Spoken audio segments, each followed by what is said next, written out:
everybody. It's me, Lisa, aka Wolf and Storm, coming at you live.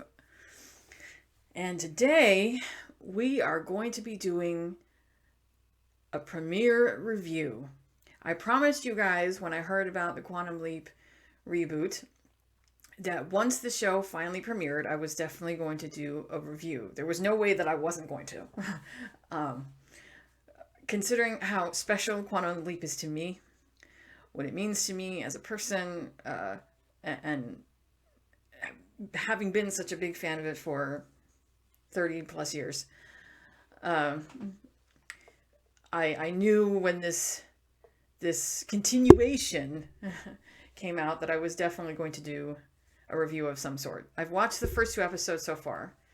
I would have done a review earlier after the premiere, but I had to work the next 4 straight days and I was really tired. So I'm taking the first day off I've got where I'm not tired, and we're going to do this. So before we get into it, the usual housekeeping rules apply. Please, please, please help me keep on keeping on, keep this content coming at you. For my channel, hit me up on social media, on Twitter and Patreon. Those links will be in the description. And also, please like, share, subscribe, smash that button, hit that bell so you can get updates when new videos appear. And okay, I guess we can. Okay, before we go into the Quantum Leap stuff, just wanted to do some real quick David Tennant stuff. First episode of Inside Man premiered on the BBC yesterday. It was interesting. That's all I can say for now. I don't want to spoil anything for individuals who have not seen it. I don't know how to describe it. I know it's a thriller and some sort of, well, not mystery, but like really crazy thriller.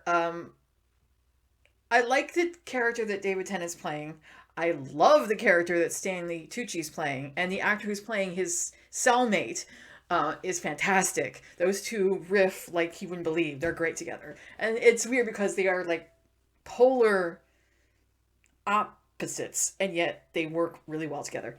So Stanley Tucci is playing a death row inmate who killed his wife, and he's also a college professor. He's a professor of criminal pathology, and you would think, being a professor of criminal pathology, that if he intended to kill his wife, or even if it was an accident, that he would be able to clean it up in such a way that the cops wouldn't figure it out. I mean, he's a professor of criminal pathology. That should tell you something.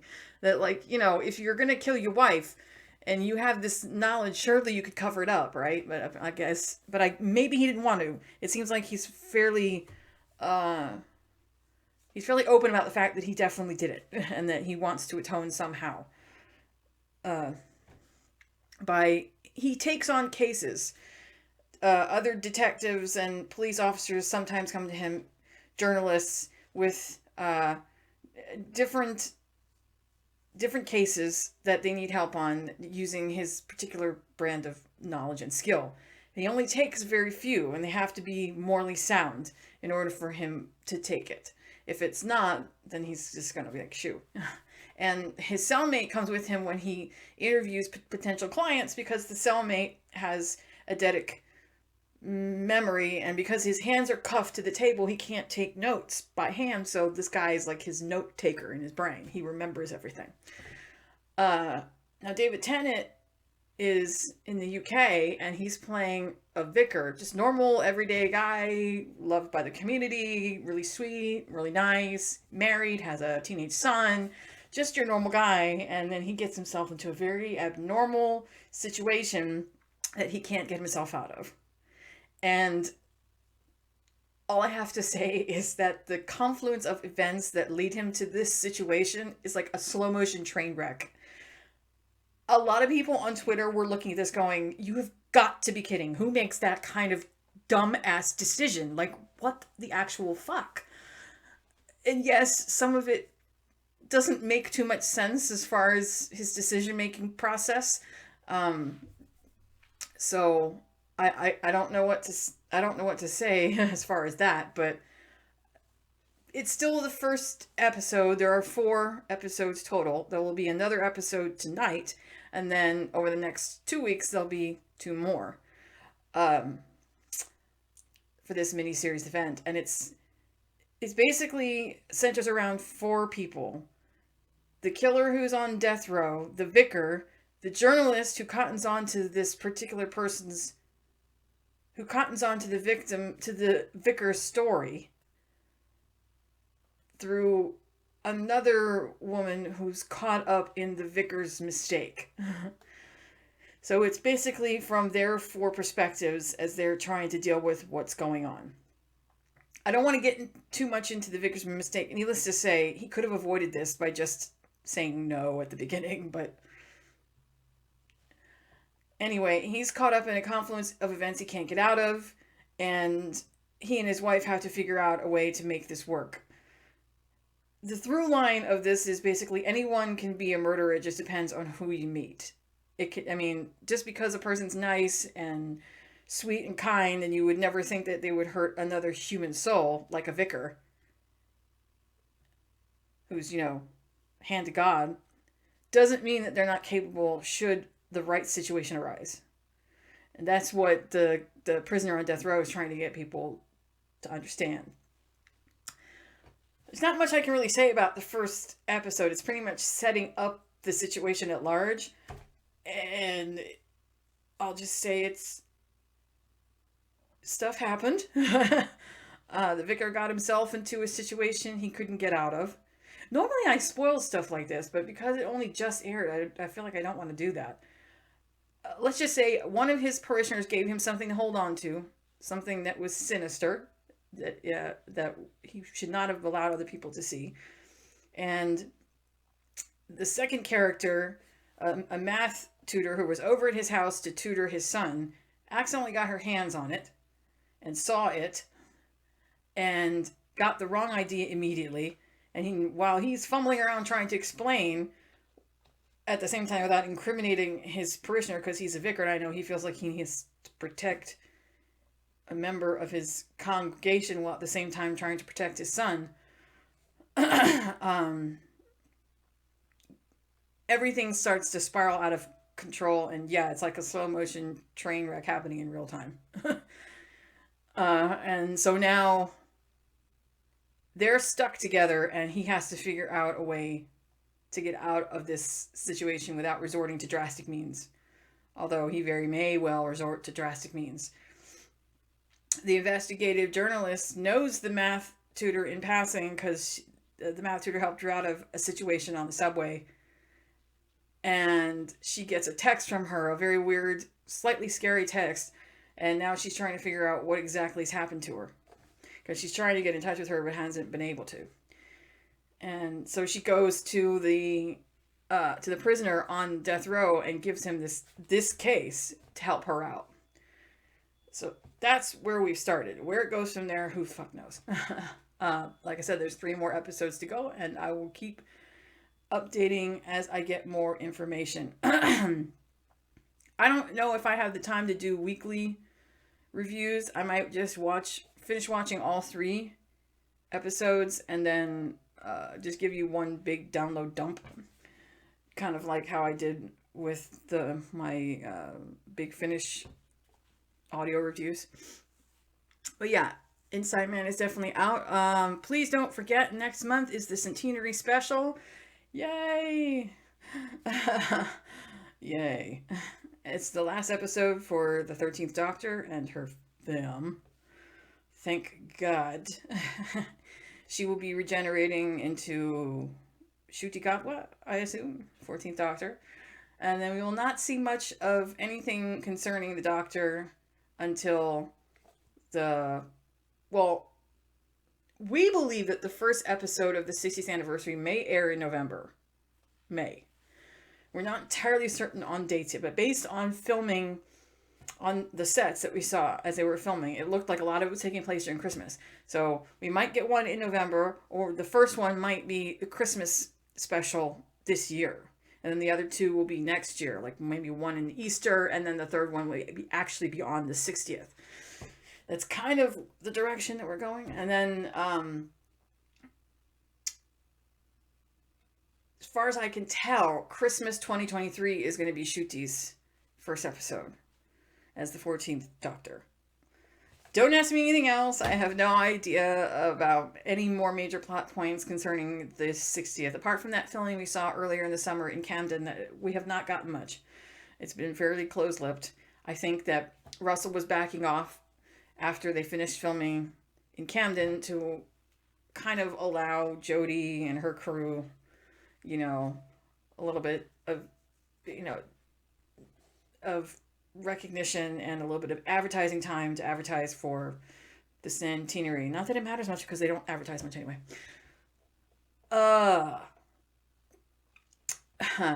As a matter of fact, even Doctor Who magazine couldn't be asked to even really bother mentioning it. So I don't know how much viewership they think they're going to get. Would not surprise me if the ratings are shit. Anywho, sliding on from that. So all the fall shows, most of them, with a few exceptions, have premiered, including some new ones. And this is why we're here today. We're going to be talking about Quantum Leap. Now, before I get into the continuation, I'm calling this a continuation. It's not a reboot because they're not remaking it. It's basically 30 years on from the original. You need to know straight up that Scott Bakula was approached. He was given a script. He read the script. He turned it down. At least that's what I think happened. Because before this, we had heard that he was lobbying for this. He was trying to get on it. And then they turned him down because they wanted to go into a different direction. And now we're getting a different story that that he was given the script for the pilot and was going to be given a cameo appearance, I guess, but turned it down. A lot of people are saying, well, that's because Scott wanted a bigger role. I don't see that. Scott is not like that. He does not strike me as a glory hog. I think Scott might have turned it down because he just didn't feel like he had a place in it. And if you've seen the pilot, you'll understand why. And that the pilot just wasn't that good. He's been lobbying to get Quantum Leap back for 30 years. This is his baby. Of all the shows he's done, this was his favorite. This was the great joy of his life was doing this show. And I don't think he wants anything to taint that. So maybe he just doesn't feel it's good enough. Or maybe he's being coy and he says he's not going to be a part of it, but he's just trying to keep it hush-hush. Because from what I've seen so far, this show cannot stand on its own legs without him there. Like, they need, even if it's just a cameo or a short guest spot, something, he needs to be there somewhere, somehow. Because these characters cannot stand on their own. Just cannot. Okay, so if you have not watched Quantum Leap, I'm going to give you the premise so you at least understand the core concept. The core concept centers around a physicist prodigy, Dr. Sam Beckett, who invents a supercomputer named Ziggy that powers this time travel machine at a facility called Project Quantum Leap. His co-lead on the project is Admiral Al Calavici. They're best friends. They've been best friends since the Starbright project a couple years before that, and that's when they got together and decided to come up with this time travel experiment. At the time, the time travel experiment was being funded by the government, and they were threatening to pull funding, so Sam did what he had to do to keep funding going, and he went into the accelerator before it was ready, and he leaped and he vanished, and he wound up leaping into the past, into other people's lives. He would leap into an individual. That individual would leap it into the future, into the project at the waiting room and be stuck there while Sam was doing whatever he had to do to set right what once went wrong. And of course, nobody could see him for what he truly looked like because their aura was surrounding him. So whenever he looked into a mirror, he would see the mirror image of the person that he leapt into, but not his own face. Not until the very last episode. So his only guide on this journey, of course, is Al, who appears in the form of a hologram that only Sam can see and hear. And so Dr. Beckett finds himself leaping from life to life, striving to put right what once went wrong, and hoping each time that his next leap will be the leap home. So he's leaping, setting right what once went wrong, and hoping to God that at some point he can go home. See, at first he thought that it was God or fate or whatever that was controlling where he was going. It wasn't until the very end where we got a pretty solid idea that Sam was in control the entire time. He just didn't want to. Being a scientist, that it's very hard for him to believe something as spiritually dynamic as that. So it took a little time for him to grasp that concept and truly embrace it. Now, the continuation takes place 30 years later, and anybody who's ever watched the original knows what happened to Sam, or at least that place card that we saw with his misspelled name. Dr. Sam Beckett never returned home. So he's been stuck in time, out and about, leaping for the last 30 years. Possibly on his own, we don't know. Because at the end of the original Quantum Leap, he went back to San Francisco in 1969 to visit Al's first wife, Beth, and convince her that Al was still alive.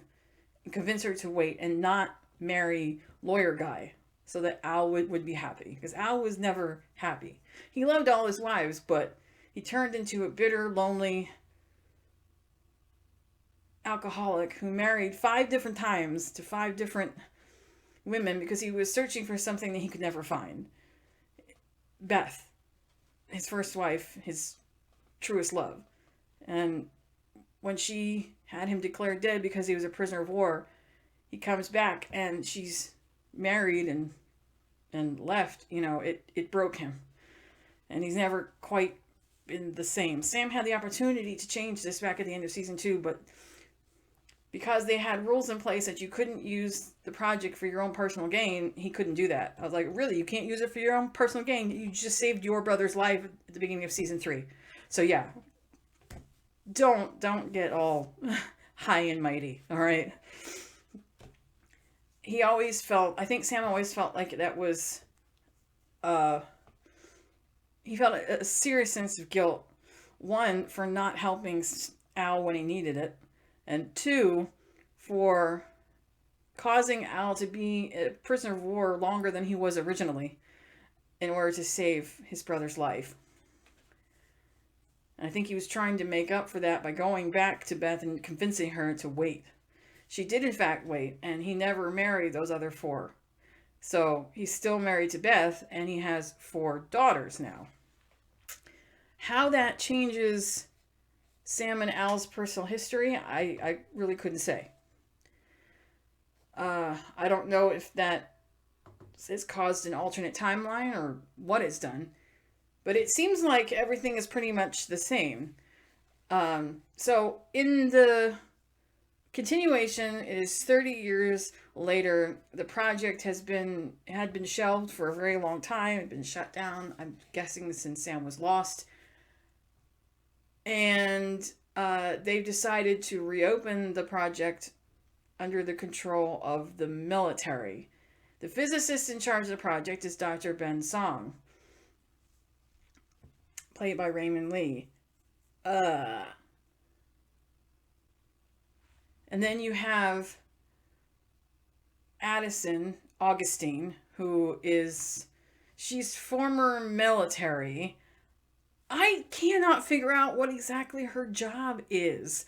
I know that in the course of events in the pilot, you learn that she originally was supposed to be the Leaper and that Ben was going to be her hologram, the Observer.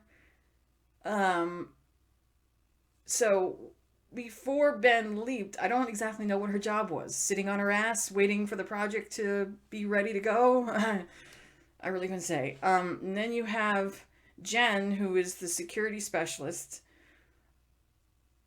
who doesn't do much when it comes to security, because people start breaking in a lot and things get messed up on the project site a lot, so you wonder if she's actually doing her job. Then you have Ian Wright, who is a they, I guess. He's they're played by an androgynous individual, gender fluid actor. He is the computer specialist who's in charge of Ziggy. Still struggling to figure out where Ziggy is because I haven't heard her voice not a single second. In the original character description, it says he feels more comfortable around computers than he does around people, and yet when he's on screen and he's talking to everybody else, he seems like he's very intuitive when it comes to other people. So I don't know where this character description comes from, and he seems more comfortable around people than he does around computers. I don't think he knows as much about Ziggy as his character description assumed that he did, because half the time he acts like he doesn't know what the hell's going on with the computer.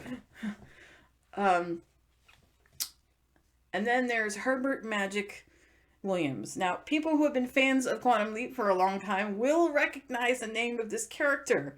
Herbert Magic Williams was an individual that Sam leaped into at the beginning of Season 3, The Leap Home Part 2, Vietnam. He was a member of Sam's brother Tom's Naval SEAL unit in Vietnam. He leapt into this guy, and he helped to save the platoon and his brother's life. Whether or not Magic completely remembers this event occurring, I don't know. From what I've learned, I think in episode 4 we're going to get some details about what Magic may or may not remember. But he is now an admiral, and because the project is funded by the military, he is the one that's in charge, like head honcho of this project, trying to keep it running, trying to keep the money going, and trying to appease the military every time they ask what the hell is going on. So, the project was nowhere near ready for human testing. But as the first episode opens, Ben and his fiancée are at their engagement party. Addison Augustine is his fiancée. They work together at the project. They're engaged to be married. This is their engagement party. They're supposed to be married in 6 months. They're at the party. Everything seems to be fine. And then he gets a text from a mysterious person saying, everything's a go. It's ready. We need to go now. This mysterious person is a woman who is typing out code as fast as she possibly can, and then she thinks she's discovered God or something. So he ditches the party, goes to the project, and leaps. Makes an unauthorized leap. So now he has disappeared. Addison now has to become the observer, and she's got to go find him and find out what's going on. Now, very much like Sam, Ben's memory is gone. He doesn't remember anything, including his relationship with Addison, which awkward. So she kind of has to talk around that because it would be too difficult for her to explain. And she's also dealing with the fact that her fiance, this person that she loves, is now gone, and he doesn't remember who she is. The most important thing for her right now is to get him through this leap. They figure, just like in the original pilot, if they can get him through the leap, he can leap back, right? But Ian, who is trying to dig into Ziggy and figure out what the hell happened, finds out that Ben has completely rewritten Ziggy's operating system and downloaded it into the computer. So it's something completely new now. Now he has to start from scratch. Ziggy's shut down, so at first the imaging chamber is not working. They can't get Addison there. They finally manage to get it working. They get a lock on him. They go in. She goes in there to talk to him. He has leaped into a guy who is a getaway driver for a robbery crew. They are robbing what looks like a bank for some money, I guess. I think that was more of a test run. We come to find out that most of the individuals are unscrupulous bad guys who really don't give a shit and just want the money. one guy who is Ben Sleepy's friend is only doing this because his wife has cancer. The medical payments have wiped them out. It's caused their restaurant to go into foreclosure. They pretty much lost everything. So he's desperate for money so he can keep his wife alive, get his restaurant back, and pretty much get his life back. They finally figure out what it is that Ben is there to do. In the original history, when they pulled off this robbery, stealing the Hope Diamond, by the way, the guy dies. And it destroys the family because the wife eventually dies of cancer, and the daughter is left alone with, no family at all. So, he's got to figure out a way to stop them from robbing this museum of the Hope Diamond and keeping this guy alive, which is made even more complicated when they figure out that he isn't who he says he is. When they were trying to research Ben's Sleepy, they couldn't find anything on his name. And the reason for that is because he's an undercover cop. The name is fake. So once it's found out that he's an undercover cop, the bad guys in the group are all pissed off and they try to beat the crap out of him, and they handcuff him to a pole in the building that they're in, and they just leave him there while they go to steal the Hope Diamond. So now he's got to stop them. He does eventually stop them. And he saves the guy's life. His wife doesn't die. He gets his restaurant back. Blah, blah. Everything's okay. He leaps out, and then we find him in the Atlantis. Okay. Before I get into the stuff that's in episode 2. While in the first episode, while this stuff is going on with Ben, at the same time, in present day, they're trying to figure out why the hell he leaped and what the hell is going on. By the end of the episode, they're able to get some information about the woman who sent the text. There's a photograph of a ring. It's a Vietnam military ring, and Magic recognizes it as belonging to a specific Vietnam platoon that Al was a member of. It is Al's ring. And he knows the one individual that has that ring is one of Al's daughters, Janice. So they figure out that Janice is the one that's been sending this information and that super secret text to Ben. Whether she lured him out or whether they're working together, no one knows. We do get more information about that in episode 2. Episode 2, we find out that Ben went to her. They are having trouble tracking her down because she's vanished. So while Ben is on the Atlantis out in space and trying to figure that out, they're trying to find her. They figure the best place to go to find her is to her mother. And I will say this, for all of this show's faults, I will give him this. That made me happy. Up till now, the only member berries we've gotten has basically been just projections of photographs of Scott Bakula as Sam and Dean Stockwell as Al. In episode 2, they actually go to Al's house where his wife lives, and oh my god.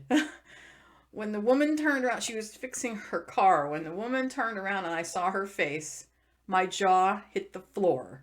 I couldn't believe it. And this is coming from someone who's a major Quantum Leap fan, so I recognize people. Trust me. They went all out. They spared no expense with the guest stars. Holy shit. It was Susan Deal. Susan fucking Deal, the original actress who played Beth in the original series. They got her back to play Beth again. I could not believe it. You probably asking me, how would you recognize her? It's 30 years ago. She's probably old now. She had the most expressive eyes I've ever seen. If you ever watch the episodes that she's in, her eyes tell the whole story of her grief. And of her loss when it comes to Al, especially in that last scene where they're playing Georgia. I will never forget her face, her eyes, her sadness, her grief. I recognized her immediately. Absolutely immediately. It was her. That kind of that gave me tingles. That made me happy that they're at least keeping true to the original cast. That they're not recasting anybody. Um, the actress who's playing Al's daughter Janice is Georgina Riley. I was kind of like, oh, really? Because I remember Georgina Riley from Murdoch Mysteries quite a few years ago. It was kind of interesting that she was on this one. I was like, oh, that's cool. Um, I was trying to figure out which of his daughters she was because he has four daughters. Ella, Samantha, Alexandra, and Janice. And she looked rather young, so I had to assume she was either the youngest or maybe the second youngest. The majority of his daughters were likely born in the 70s because Al didn't get back until 73, I think.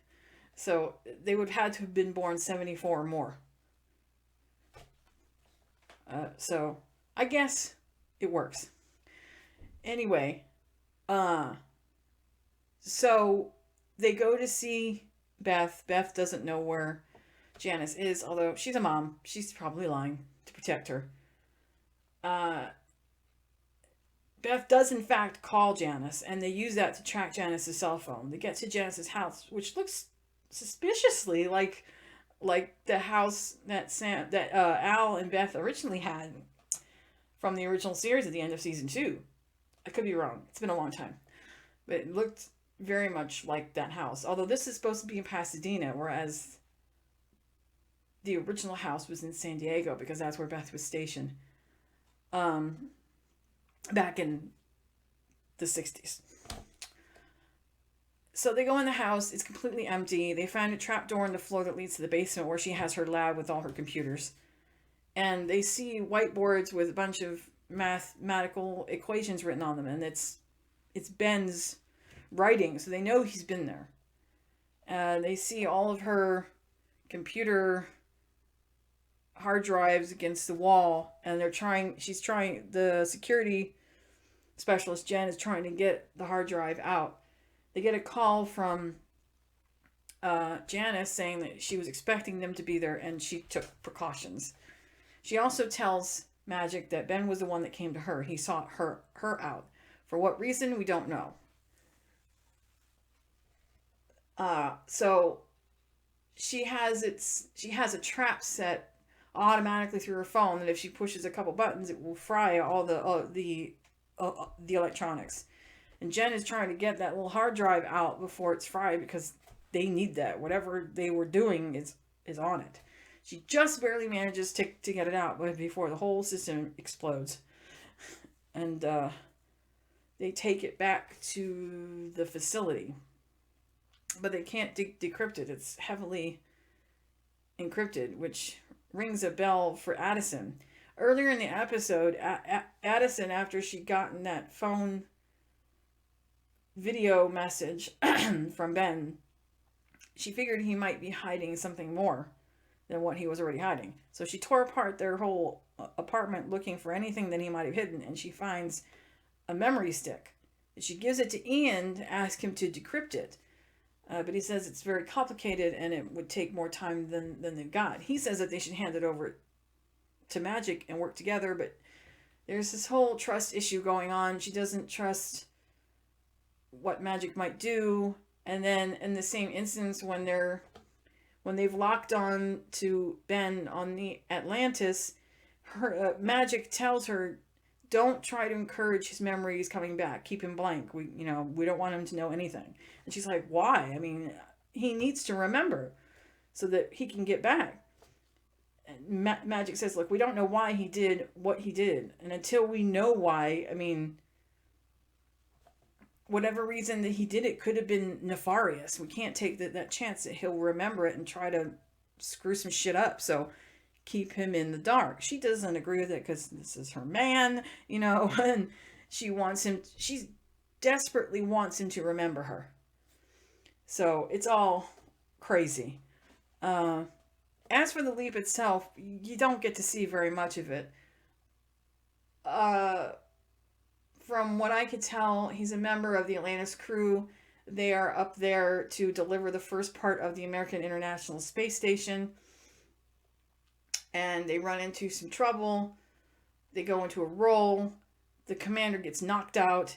And then they realize they have to get rid of the payload in order to free up weight, so that because their oxygen tanks have run out, or at least are at half of what it was. They only have 6 hours of oxygen left. So they have to free the payload so they can get back home. They only have a 20-minute window back to Houston. So Ben, as this Leapy, has to go out there and do the spacewalk to get rid of the payload. What Addison comes to find out is that the reason why this man originally died on this mission was that after he freed the payload, he got hit by some debris and it killed him. So they decide, they know exactly the time, or at least supposedly, and so they decide to go early to deliver it, so that she figures, well, if he delivers it, if he gets rid of it early, he can get back in before the debris hits him, right?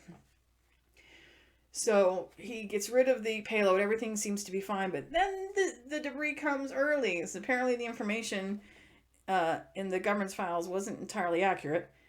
He manages to duck the debris, so that's not a problem. You're expecting, okay, he's alive, so he'll leap, right? Nope.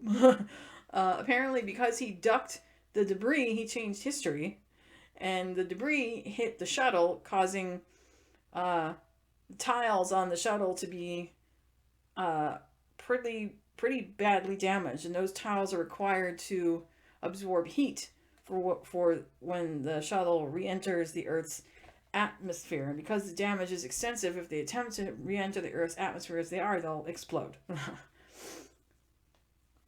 And now, instead of the Leapy only dying, the entire crew dies.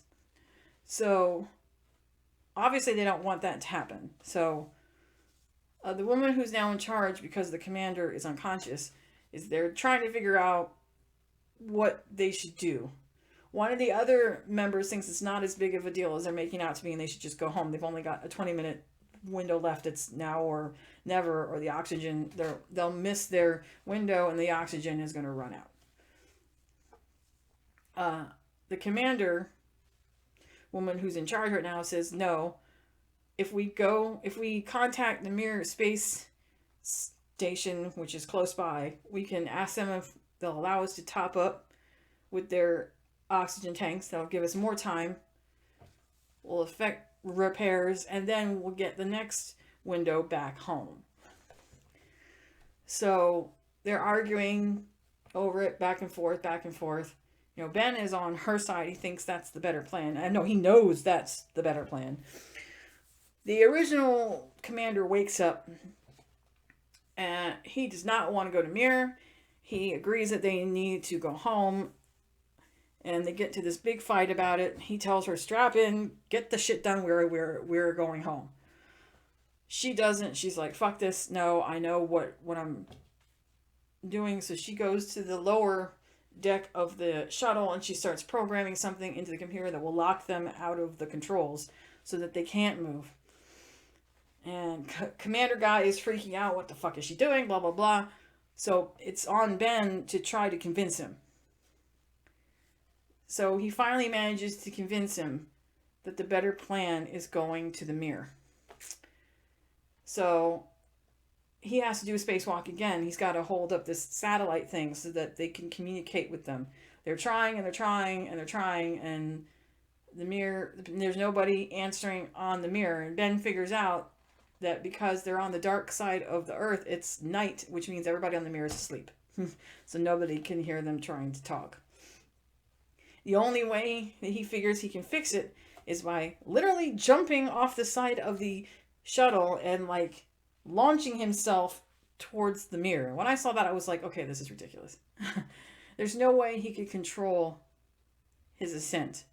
Absolutely not. Especially in space where you're, you know, there's no way that he could control which direction that he goes in. For him to be able to do a straight shot like that, it's almost impossible. But hey, this is TV, right? It's plot. Plot armor. Plot armor. So he manages to make it to the mirror, bangs on the porthole. Hey, wake the fuck up! We need help. The Russians eventually see him. They're like, we got you, and everything turns out okay. They get the oxygen they need. They repair the shuttle. They go home. She eventually gets promoted to commander. His guy's one of the first agents in space to lead a mission, blah, blah, blah. He leaps out and into a boxer in the middle of a boxing match. Back at the facility, they've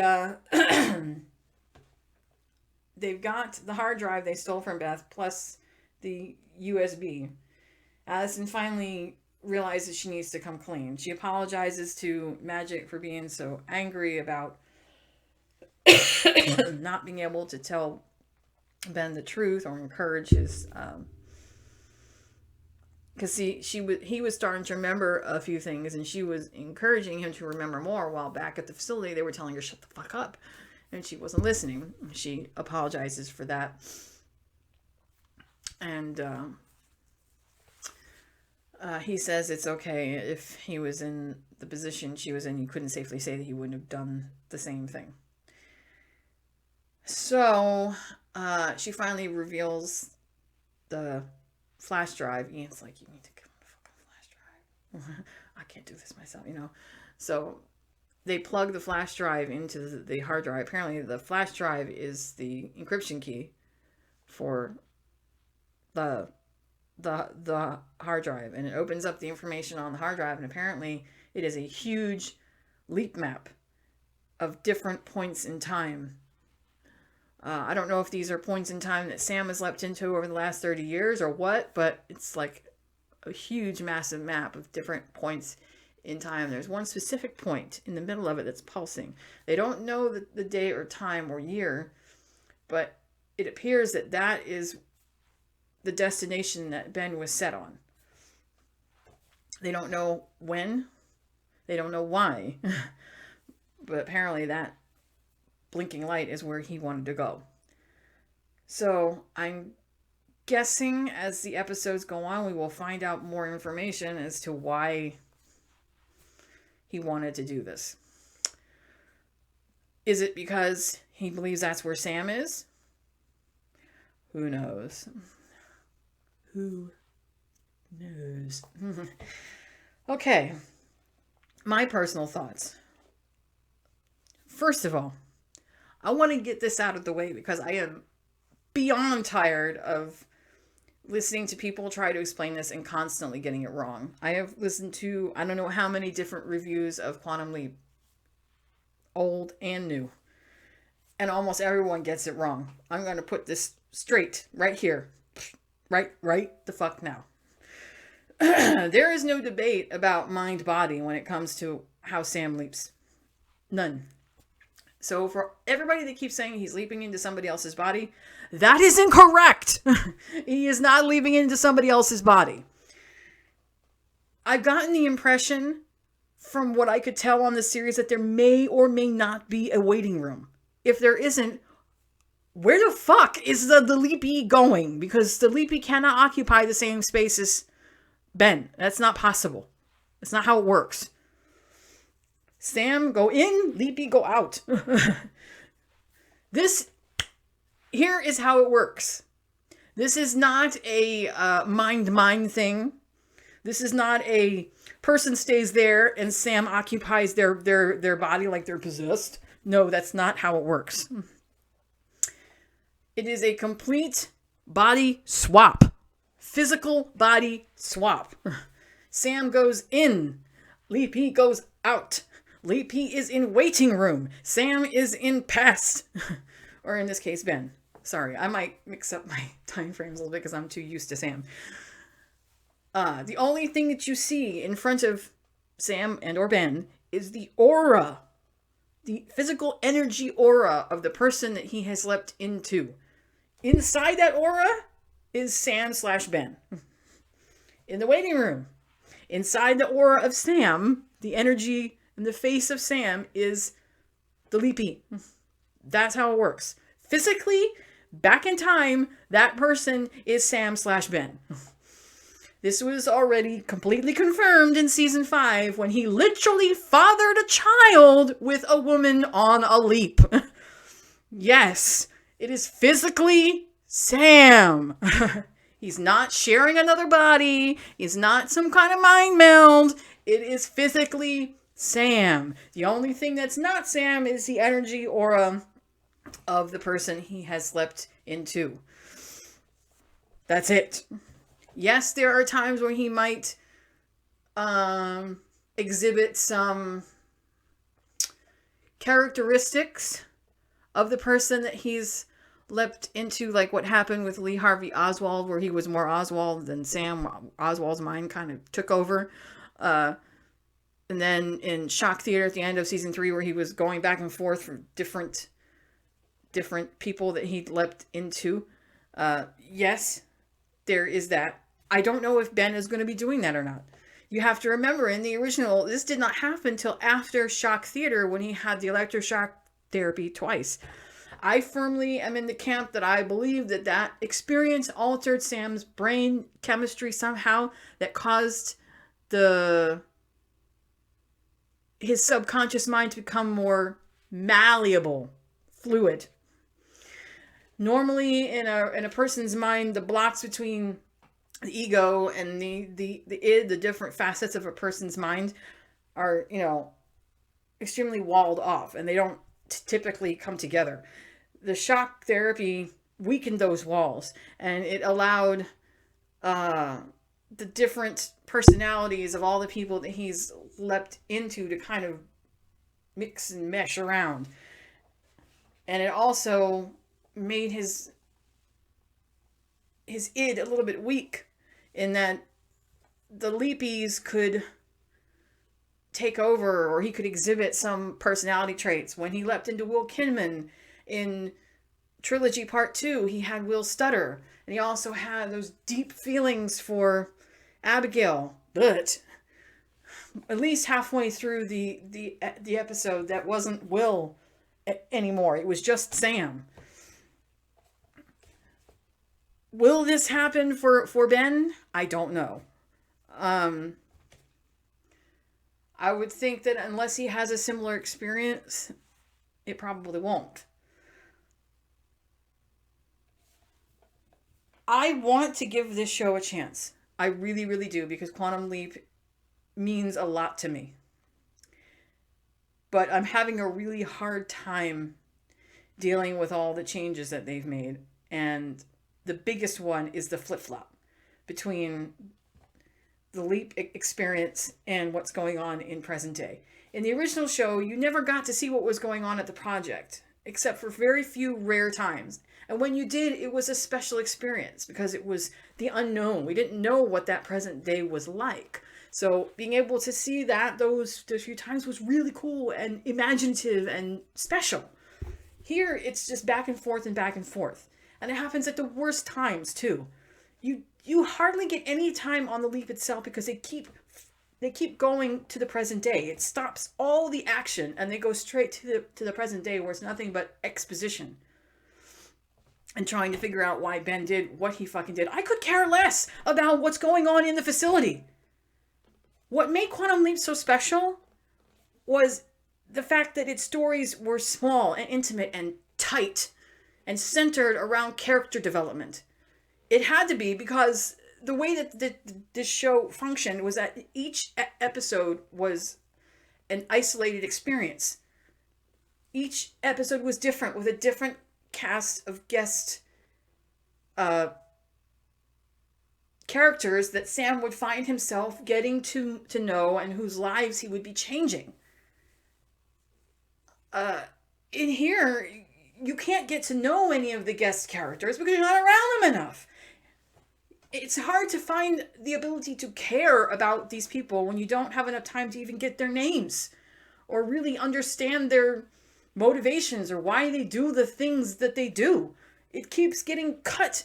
I think in an hour-long show, or 45 or so minutes long, we're lucky if we get 15 to 20 minutes of actual leap time.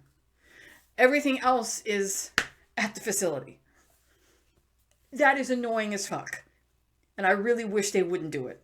I understand that they have this side story that they want to deal with about why Ben did what he did and all. But they are missing the point of why the original show was so special.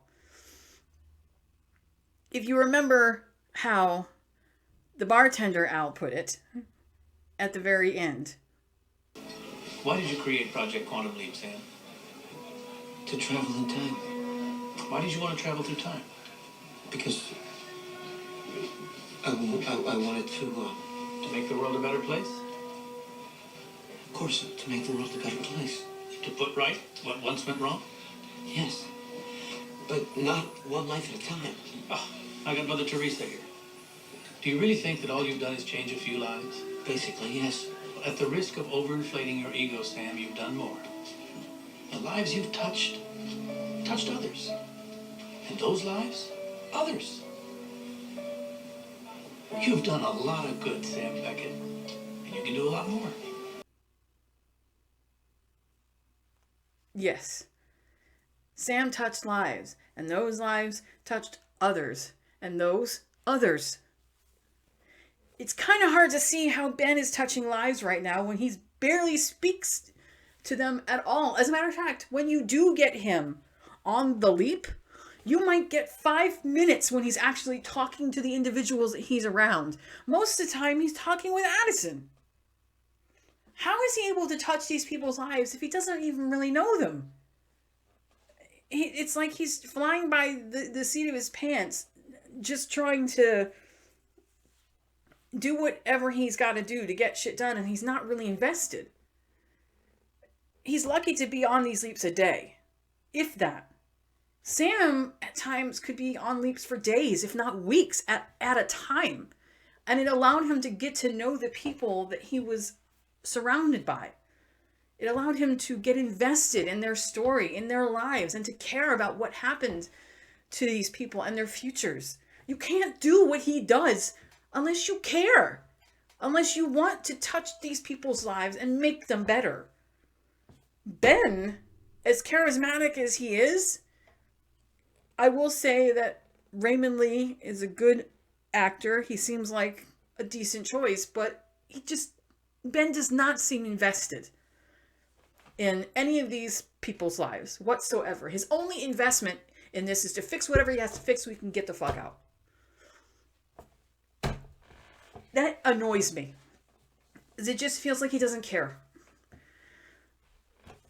I mean, even in the first episode of the original, when Sam didn't even know who he was and he was still trying to figure things out, he still managed to become invested in this pilot's life. He even had sort of a thing for the man's wife.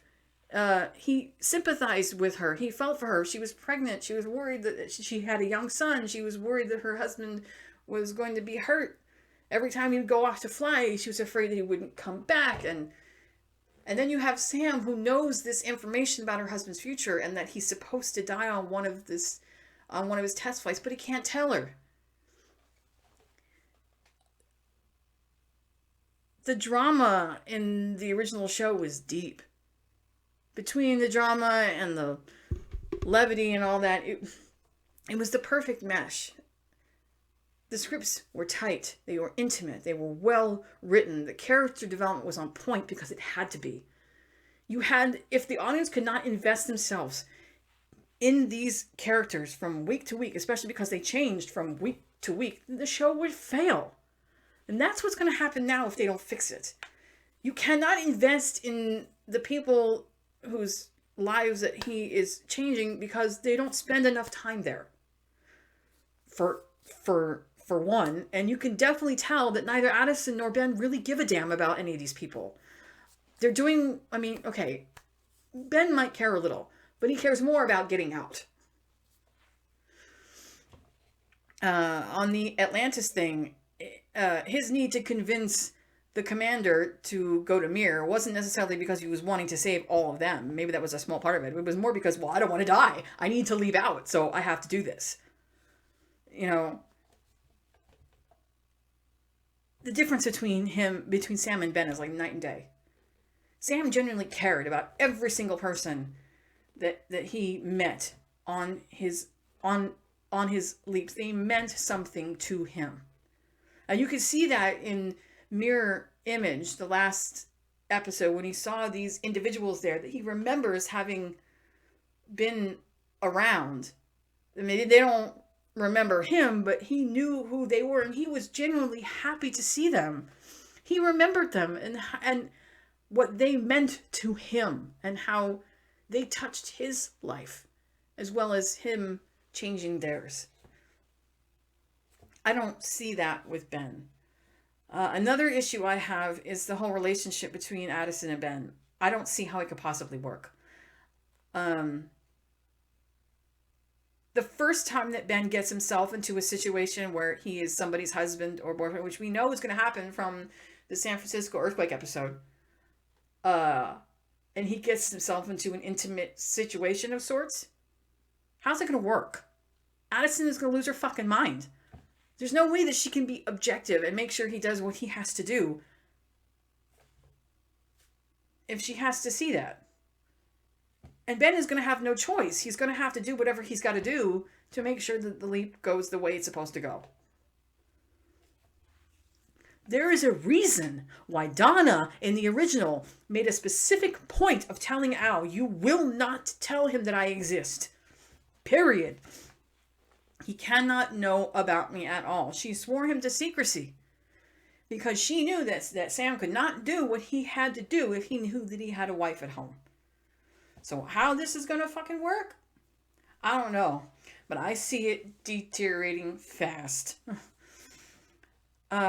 Another issue between Addison and Ben is that he's far too reliant on her. I understand that there's some things he needs her there for because he doesn't know, like the Atlantis, he's obviously not an astronaut. He doesn't know how all that stuff works. So yeah, he would probably need her there for that. But Sam was usually pretty autonomous when it came to his leaps. Yeah, he would need Al there to tell him who he was and the reason why he was there. But apart from that, he could pretty much handle it himself. Sometimes Al would be there to get him out of serious scrapes or to get him information that he needed. But for the most part, Sam could handle it on his own. He didn't be led around by the fucking nose. And that seems to be what Addison's doing. She's spending far too much time there talking to him and spoon feeding him shit that he doesn't need. It takes away from his ability to get to know the people that he's surrounded by and to become invested in their lives. It takes away from that drama, from the character development of these people. It takes away from the investment. We can't get invested in the characters because Ben is not getting invested himself. He spends 90% of his time with Addison talking to walls. So, yeah, that's a problem. The other thing is, I want to know where the hell this facility is. I think it's in California, Pasadena, something like that, because their apartment is near the ocean. The Project Quantum Leap facility is supposed to be in Stallions Gate, New Mexico. I find it very hard to believe that they would have been able to move that entire facility to a different state. That facility in Stallions Gate was fucking huge. So, what, are you saying they just removed the computer and left everything else behind and then just rebuilt it in California? I need information. This is not making sense to me. The accelerator chamber doesn't look like the accelerator chamber. With these rings, that didn't exist. And I get that technology's improved in the 30 years, so I guess I can let that pass. But it just seems too sci-fi-y. Like this series is something that should be on the Sci-Fi Channel. Or the other problem that I have with this is that it's not immersive enough. Belisario said that they got very lucky when it came to their sets because they were able to use the Universal Studio backlots in whatever way that they wanted, and they dressed them to the nines. I mean, they were completely immersed. Whatever time period that they were in, 50s, 60s, 70s, whatever, they were immersed. It wasn't just a couple token posters and some music over here and a few cars. No, it was completely immersive. The first episode last week, whatever Ben was wearing, that black shirt and the black pants, that was not 80s appropriate. Half of the characters in that time frame were not dressed 80s appropriate. There was some music in the background just to show that it was 80s. There was a poster for Live Aid, and there was a marquee at the movie theater showing the Goonies and all that. Okay, great, but those are just markers. If you pan out and you looked at the visual of where they were, it's supposed to be Philadelphia. It didn't look like Philadelphia. It literally looked like the Universal Studios backlot. And I know that that's what Belisario used in the original show, but you would never know it. The way that they decorated those sets, the way that they made sure it was as immersive as possible, you would never know that they're using the same backlot multiple times. You would never know. It was that on point. They worked so hard at making sure that those time periods were on point, that they were perfect, from the wardrobe, hairstyles, music, cars, atmosphere, aesthetic, everything was as immersive as possible so that he was in that time frame period. Here it's just too clean. It does not look right. Half the people are wearing normal modern day clothes. Some of the cars were not 80s. There was a couple of markers here and there, just, to make sure you know this is 80s, but it doesn't feel it. Hell, on the shuttle, it's supposed to be 1998. Didn't feel it. There's no immersion here. You're supposed to be going back in time, but I certainly don't fucking feel it. Not for a minute. I suppose you can chalk that up to the pilot being thrown together pretty quickly. That wasn't originally supposed to be the pilot. The San Francisco earthquake one was supposed to be the pilot, but the network decided at the last minute they wanted to change it. And yeah, they made them film something else. And you could tell it was very hackneyed, very last minute. The special effects and CGI were iffy at best. There was a scene where Addison was holding her little round handling thing, which is, I'm sorry, that thing looked really boring compared to Al's. And it had a projection of Sam's face. And her hand was doing like this, moving, but the projection was still. And you could see it. That's just sad. Like, the easiest thing that you could do, special effects wise, you couldn't even do that. That's just sad. Like, utterly sad.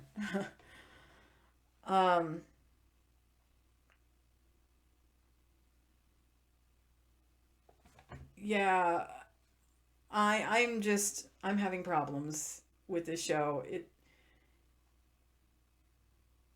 I want to be invested in it, but it's hard to do so when they don't even give you the time.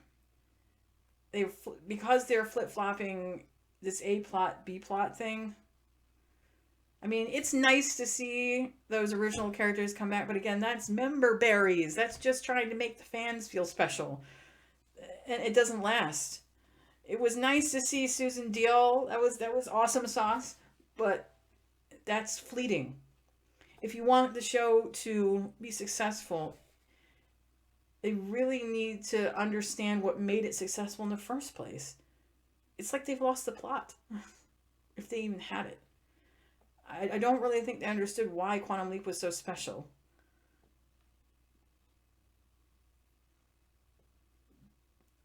I can't get invested in the characters that he's around when he's sleeping because they don't give us the time.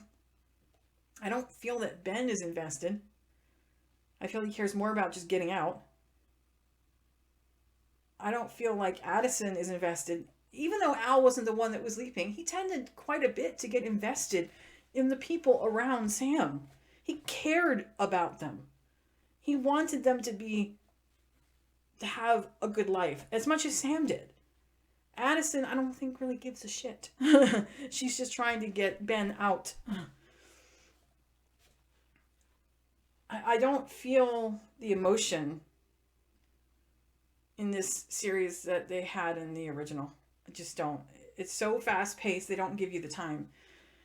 There's too much talking, too much exposition. The original show was simple. It was tight. We didn't need to be led around by the fucking nose. And we didn't need much to be invested. As long as the characters were solid and the writing was solid, that was enough. For people that have been fans of the show for a long time, we know how this goes. We don't need to be led around. It's okay. It was like Ben. They don't need to lead Ben around like a dog. He can handle himself. Now, is he like Sam, meaning he has 6 doctorates and all this, and he's a prodigy, whatever? I'm not sure. They haven't really said. It seems like they're not allowing us to find out anything about Ben other than he immigrated from Korea. Which, I mean, judging by his last name, you could have inferred that. It'd be nice to have a little bit more information on Ben so that we could empathize with his character. So we could, actually care. It's hard to do that if you don't know anything about him. Even in the original pilot, even though Sam didn't know a whole lot about himself, he did figure out some things. And when he was literally begging Al to give him his father's name and the town where he grew up so he could talk to him, I mean, you felt that pain of wanting to speak to someone you love, who you know is dead in your own time, but in the time that you're in now is alive. And this might be the only time that you have to hear their voice, but your friend won't let you. You understood and felt his frustration, his hurt. And then that scene where he finally calls him, but he's not able to tell him who he really is. It was really sad. I miss that emotion. Where is it in this show? This show feels so soulless, so lifeless, so cold. I understand there's a difference between 90s shows and present day shows, but it just feels to me like a lot of present day shows have just become cold. Lifeless, emotionless, and cold. And it's really sad. It's really sad because you've missed what made the original Quantum Leap so special in the first place and why the show has so many fans that have remained loyal for decades. I don't know how it's going to pan out. I don't know if it's going to be successful or not. I'm going to give it a little more time. There's supposed to be 12 episodes. That's what we've got so far. And after those 12 episodes air, judging by the ratings, they'll determine if they get a back 9. Considering how we're starting, I don't know. We'll see. It saddens me because the show deserves better. Sam deserves better. Scott Bakula and Dean Stockwell deserve better. And considering that Don Belisario and his ex-wife, Deborah Pratt, are involved, they're producers, you would think that they would have more care. This was Don's baby. Of all his shows, he's always said this was his favorite. You would think that he would care more about what goes into it and wanting it to be successful. I don't know how much sway he has over what goes on. I know the show has its own showrunner and writers and all that. Maybe he doesn't have as much sway as we think. I don't know. I just think that it deserves better. I miss hearing Deborah Pratt's voice as Ziggy. You got Ziggy, this supercomputer, but no AI. Where's her personality? Jesus, where's her personality? This ain't right.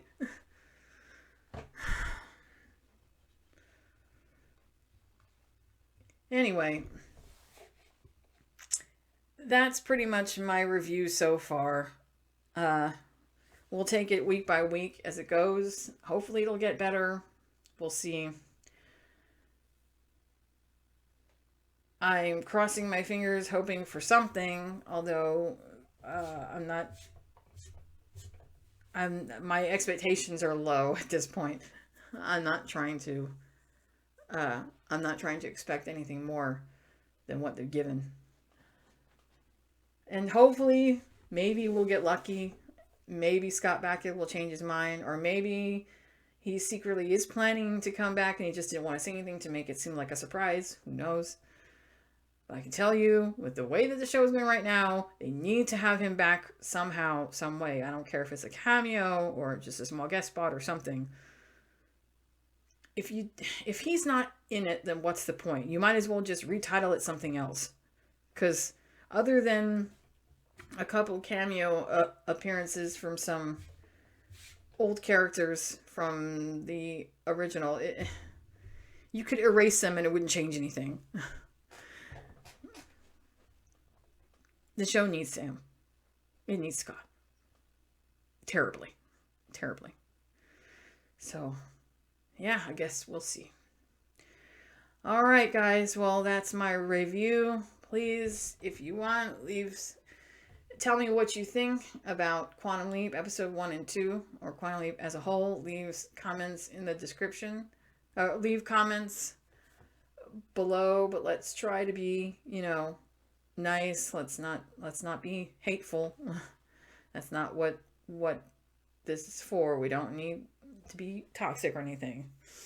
Constructive criticism is welcome, but let's not be toxic or rude. All right, guys. I will see you when I see you. Peace out.